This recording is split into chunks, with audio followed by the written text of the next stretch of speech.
L'appel est arrivé un jeudi après-midi de septembre 2023. Et la première chose que ma femme a dite, sans un bonjour, sans me demander si j'étais assis, sans même une pause de courtoisie, a été « Je viens d'hériter de plusieurs millions. Fais tes valises. Sors de ma maison. » 26 ans de mariage. C'est ainsi qu'elle avait choisi d'entamer la conversation. Je m'appelle Thomas Dubois. J'ai 55 ans. Je possède et dirige Dubois Composants de Précision, un atelier d'usinage et de fabrication sous contrat dans la zone industrielle de Vénissieux, près de Lyon. Nous fabriquons des pièces pour les secteurs de l'automobile et des dispositifs médicaux.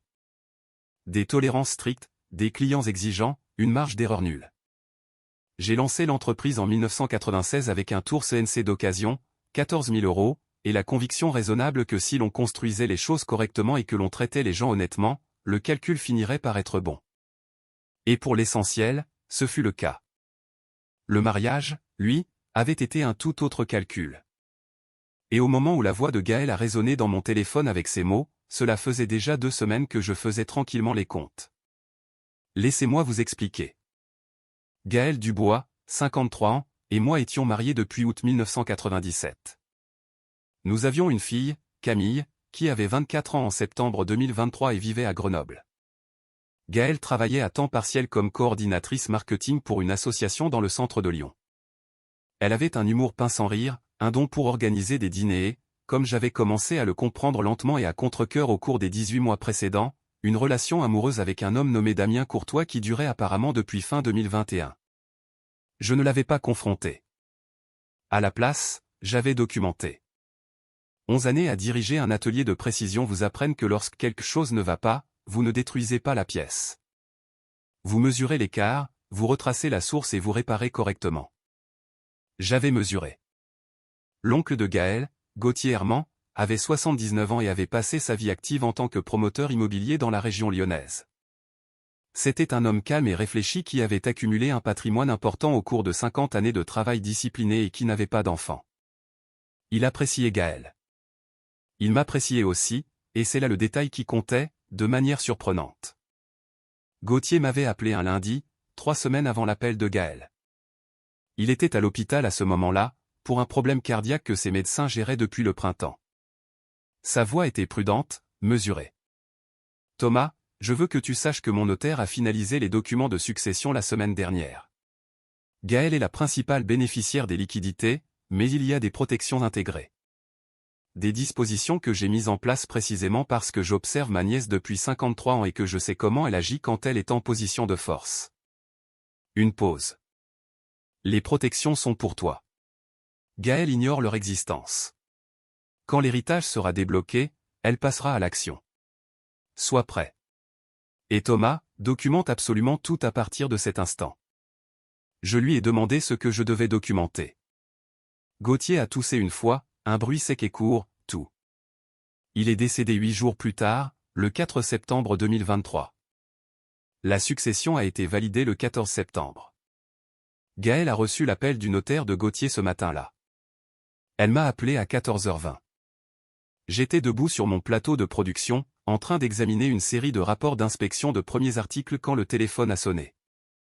Mon chef d'atelier, un homme du nom de Denis Blanc, était au bureau en face de moi pour vérifier les tolérances d'une nouvelle série de composants automobiles. Je suis sorti de l'atelier pour aller dans le couloir, j'ai répondu à l'appel et j'ai entendu ces mots. « Fais tes valises, sors de ma maison. » Sa maison. La maison en question était une villa de 4 chambres, avenue des Peupliers, dans le quartier d'Écully. Achetée conjointement en 2003. Prêt immobilier remboursé en 2019. Estimé à 480 000 € au printemps 2023. Les 2 noms figuraient sur l'acte de propriété.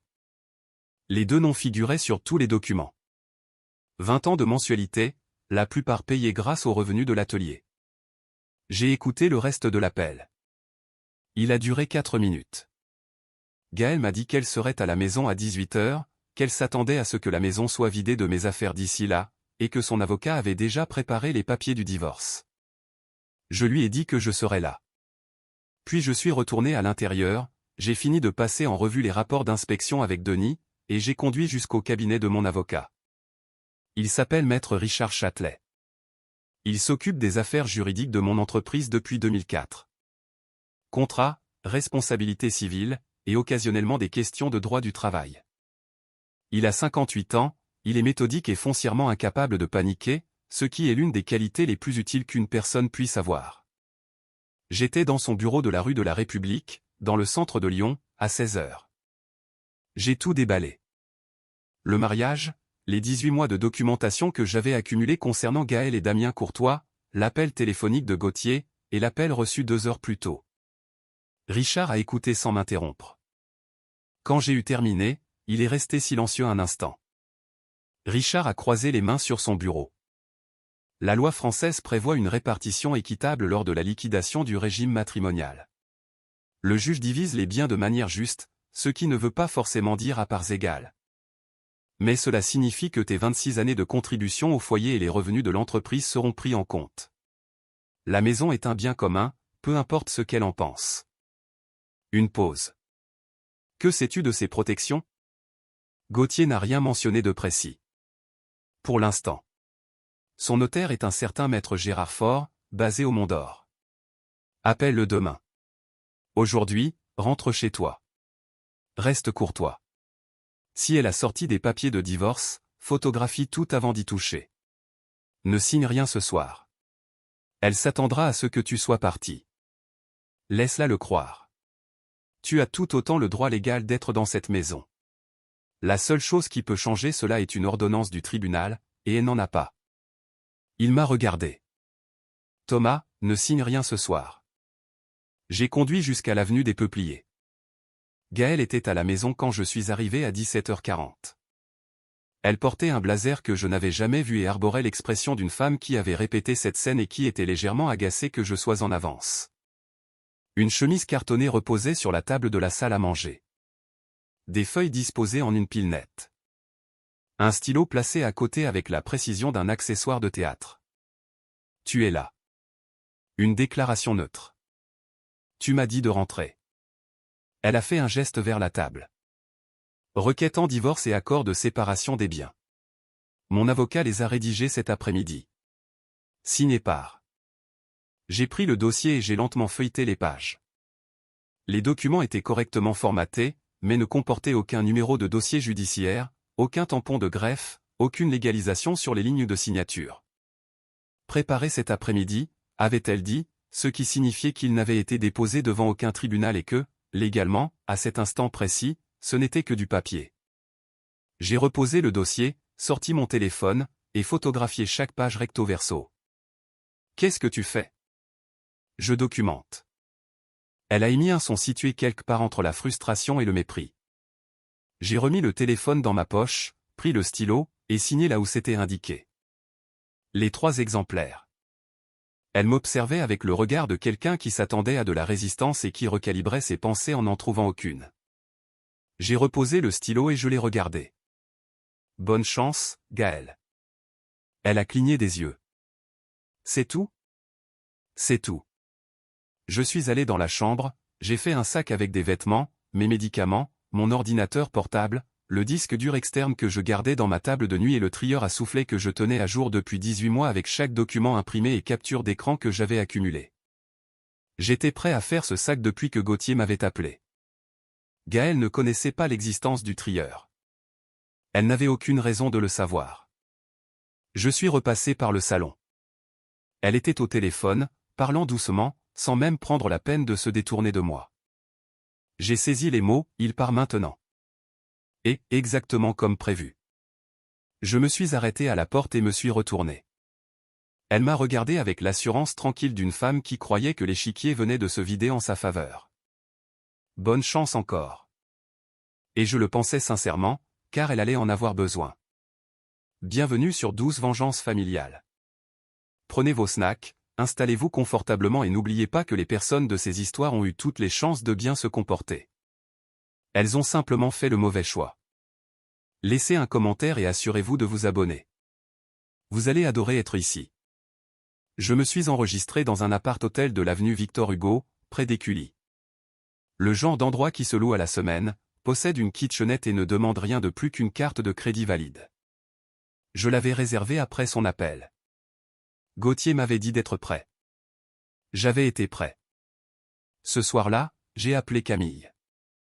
Elle avait 24 ans, vivait à Grenoble et travaillait dans l'administration des services de santé. Elle savait déjà que quelque chose n'allait pas. Gaël l'avait apparemment appelée plus tôt dans la journée. La version des faits de Camille, livrée sur ce ton neutre qu'elle utilise lorsqu'elle gère quelque chose d'important, était que sa mère avait appelé pour annoncer l'héritage et avait mentionné, presque en passant, qu'elle et Thomas allaient suivre des chemins séparés. Suivre des chemins séparés, l'expression de quelqu'un qui a déjà écrit le scénario et l'a distribué. Papa. La voix de Camille. Que s'est-il réellement passé? Je lui ai tout raconté, y compris les parties que je lui avais cachées pendant mes 18 mois de documentation. Damien Courtois, les retraits réguliers sur nos comptes joints que j'avais remarqués 6 mois plus tôt et commencé à tracer, l'appel de Gauthier. Je le lui ai dit parce qu'elle avait 24 ans, et non 14, et qu'elle méritait la version exacte des faits. Camille est restée silencieuse un moment. Puis, prudente, les comptes. Combien? Je n'ai pas encore le chiffre exact. Je commence l'audit détaillé ce soir. D'accord, papa. Tout ce dont tu as besoin. J'ai passé les 3 heures suivantes à la table de la kitchenette avec mon ordinateur portable et le trieur.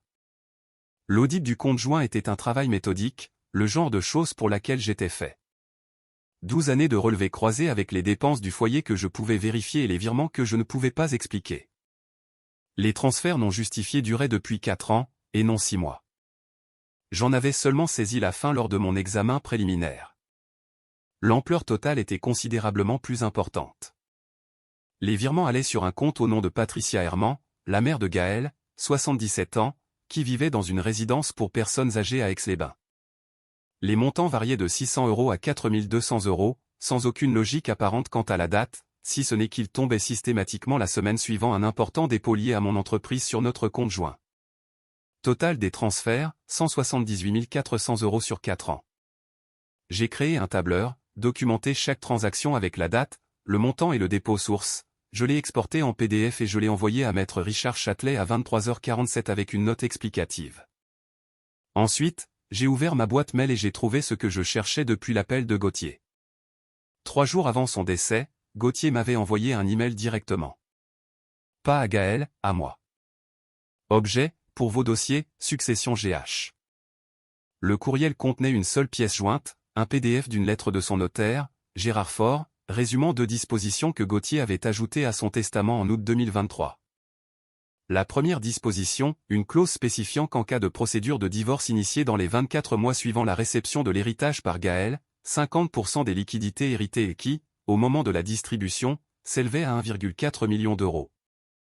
Portant sa part à 700 000 € après impôt serait placée dans une fiducie restreinte pendant un minimum de 5 ans, accessible uniquement pour des dépenses courantes justifiées, et non pour l'acquisition de biens immobiliers, des investissements ou des transferts à des tiers.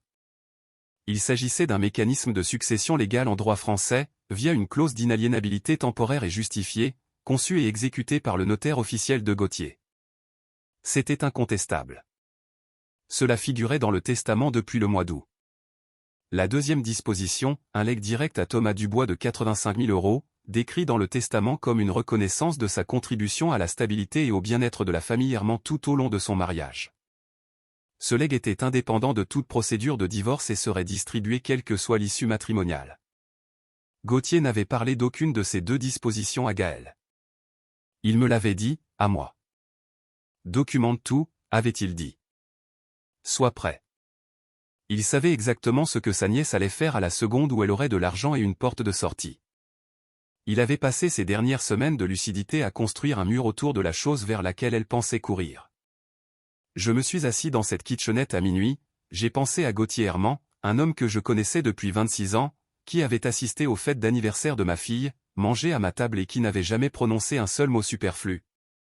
Et j'ai ressenti quelque chose que je ne peux décrire que comme la gratitude particulière d'être compris par quelqu'un qui n'en fait pas tout un plat. Je n'avais aucune idée, en franchissant la porte de cette maison plus tôt dans la soirée, de ce qui attendait Gaël. Mais assis là, à cette table, j'ai compris pour la première fois toute l'envergure de ce que Gauthier avait bâti. Et j'ai compris que mon travail, désormais, consistait simplement à laisser la foudre s'abattre. Richard Châtelet a appelé Gérard Faure le lendemain matin, vendredi 15 septembre 2023. Gérard a tout confirmé. Le testament avait été déposé auprès du tribunal de grande instance de Lyon. Les deux dispositions étaient actives et incontestables. La disposition relative à la fiducie restreinte avait été déclenchée à l'instant où Gaël avait entamé la procédure de divorce, ce que ses documents non signés et non déposés de la veille n'avaient techniquement pas fait. Mais que son propre appel téléphonique et ses actions ultérieures avaient documenté comme étant son intention claire. Richard a déposé notre réponse formelle auprès de la métropole de Lyon le lundi 18 septembre 2023. Le dossier documentait la base des actifs matrimoniaux de la propriété de l'avenue des Peupliers, les transferts du compte joint totalisant 178 400 € vers le compte de Patricia Herman sur 4 ans, et notifié à l'avocat de Gaël les dispositions testamentaires. L'avocat de Gaël, un cabinet de droit de la famille à Lyon, dont je tairai le nom, a reçu ces documents et a appelé Richard l'après-midi même. Leur première position, les virements à Patricia Herman étaient des dons légitimes à une parente âgée pour ses frais de subsistance. La réponse de Richard, les dons provenant d'un compte joint matrimonial nécessitent la connaissance et le consentement des deux parties. En vertu de la loi, Thomas Dubois n'avait ni eu connaissance de ces transferts, ni n'y avait consenti. Il s'agissait d'un recel de communauté, le terme juridique désignant un conjoint qui dilapide les biens communs sans autorisation. Il a joint le tableur. Leur deuxième position, les dispositions du testament étaient conçues pour punir Gaël d'avoir exercé son droit de divorcer. La réponse de Richard, Gauthier Herman avait le droit légal d'assortir son legs de n'importe quelle condition. La fiducie restreinte était structurée selon les lois régissant les clauses d'inaliénabilité pour prodigalité, un mécanisme successoral légitime et couramment utilisé. Ce n'était pas punitif. C'était une condition d'héritage que Gaël avait acceptée en signant les documents de distribution de la succession. Dès le mercredi 20 septembre 2023, l'avocat de Gaël a cessé d'argumenter et a commencé à demander à quoi ressemblerait un accord à l'amiable. Laissez-moi vous dire quelque chose sur la loi de liquidation des biens en France, car c'est la partie de l'histoire que les gens ont tendance à ignorer, alors qu'elle est en fait la plus importante. La justice ne coupe pas bêtement tout à 50/50. Les tribunaux répartissent les biens matrimoniaux de manière équitable, en fonction de l'ensemble des circonstances. Les facteurs incluent la durée du mariage, les contributions économiques de chaque conjoint et la conduite financière des parties. Lorsqu'un conjoint a passé 4 ans à retirer systématiquement des fonds communs vers un compte tiers à l'insu de l'autre conjoint, cette conduite est qualifiée de recel de communauté et est prise en compte dans la répartition, souvent en créditant l'autre conjoint du montant dilapidé. Cela a son importance parce que Gaël est entrée dans cette procédure en croyant avoir toutes les cartes en main. Elle avait l'héritage ou du moins le pensait-elle, elle avait une longueur d'avance. Ce qu'elle avait en réalité, c'était un fonds de placement bloquant la moitié de son héritage pour 5 ans. Une réclamation pour recel de communauté de 178 400 € jouant contre sa part des biens communs. Une maison de 480 000 € sur laquelle elle n'avait pas plus de droits que moi. Et un mari qui avait passé 18 mois à documenter chaque écart avant la première confrontation. Elle avait joué un jeu de précision avec quelqu'un qui avait passé toute sa carrière à ne faire que ça. Les négociations pour l'accord se sont poursuivies en octobre et jusqu'en novembre 2023. Je ne vais pas détailler chaque session, car les détails sont pour la plupart interchangeables avec l'ennui qui caractérise toute dissolution formelle d'une vie. Ce que je vais vous dire, c'est le résultat, car le résultat est ce qui a mérité le bonne chance que je pensais sincèrement à 2 reprises en franchissant la porte. La propriété de l'avenue des Peupliers a été mise en vente conjointement en novembre 2023. Elle s'est vendue en janvier 2024 pour 497 000 €, au-dessus de l'estimation du printemps parce que le marché immobilier d'Écully avait grimpé. Après les frais de clôture et le reste des régularisations fiscales, le produit net a été divisé à 60/40 en ma faveur, la différence de 20 points représentant un crédit partiel contre les 178 400 € de recel de communauté documenté. Le solde du crédit lié à ce recel a été imputé sur la part de Gaël dans les comptes d'investissement conjoints. J'ai reçu 298 200 € de la vente de la propriété, plus un legs direct de 112 000 € de la succession de Gauthier Herman, qui avait été distribué par Gérard Faure en octobre 2023 indépendamment de la procédure de divorce, comme Gauthier l'avait prévu. Total, 495 200 €. Gaël a reçu sa part nette de la vente de la propriété, réduite par le crédit du recel. La fiducie restreinte de 350 000 €, bloquée pour 5 ans selon des conditions qui interdisaient l'acquisition de biens et les transferts à des tiers. Et la moitié non restreinte de son héritage, 350 000 €, dont elle pouvait faire ce qu'elle voulait. Damien Courtois, l'homme avec qui elle prévoyait apparemment son prochain chapitre, s'attendait à ce que l'héritage soit accessible et liquide. En novembre 2023, lorsque la restriction de la fiducie est devenue de notoriété publique par le biais du dossier de succession, son enthousiasme pour le prochain chapitre avait notablement diminué. Je l'ai appris par Camille, qui l'a appris par une connaissance commune. Je n'en ai tiré aucune satisfaction. Je ne ressentais pas grand-chose pour Damien Courtois. C'était un personnage secondaire dans une histoire qui ne le concernait pas vraiment. Le divorce a été finalisé le 3 février 2024. J'avais 55 ans et j'étais célibataire pour la première fois depuis 1997. En mars 2024, j'ai pris 2 décisions.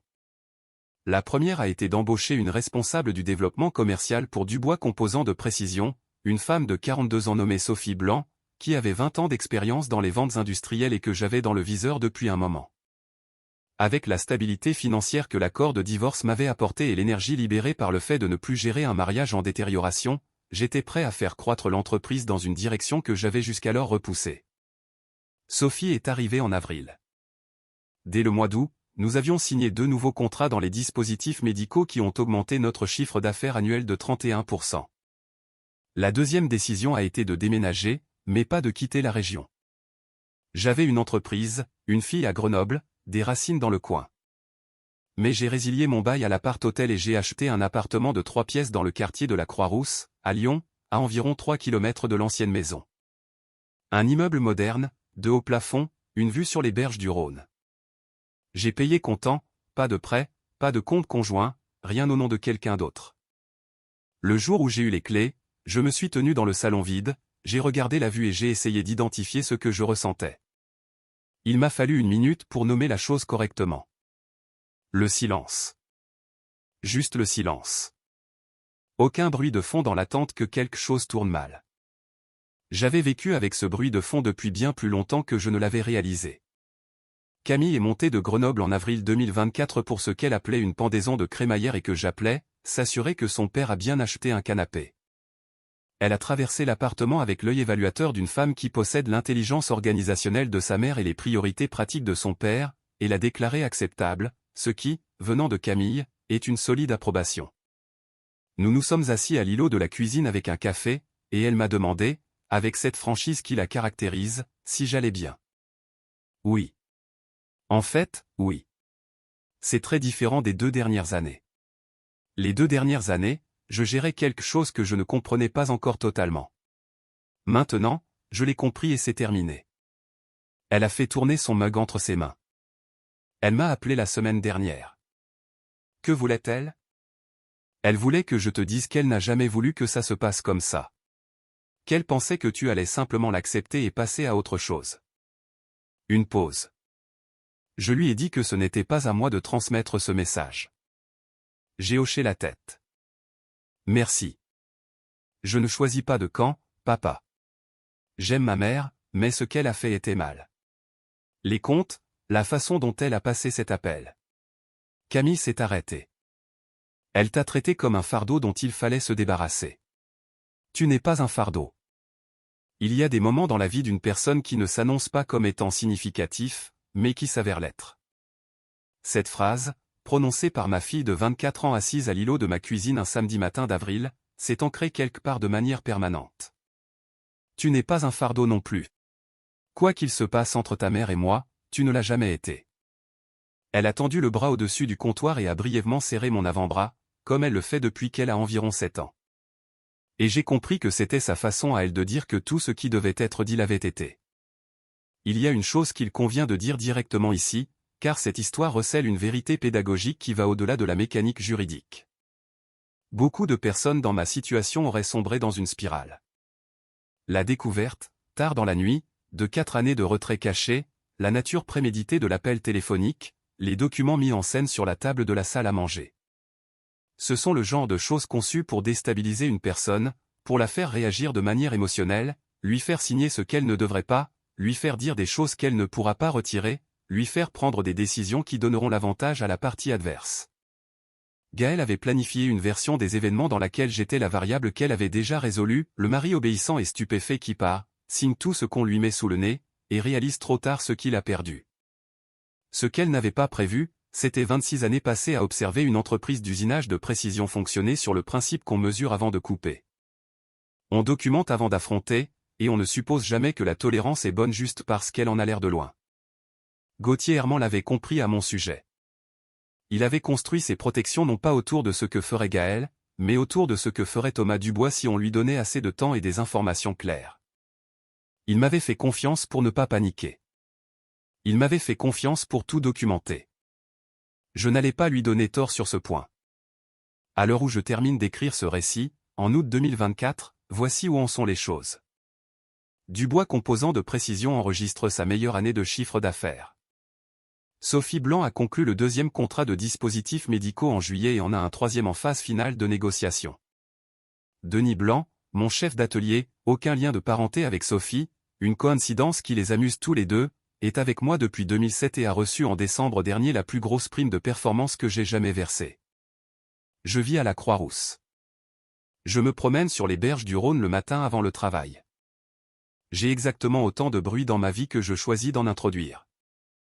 Il s'avère que c'est moins que ce dont je pensais avoir besoin, et que c'est amplement suffisant.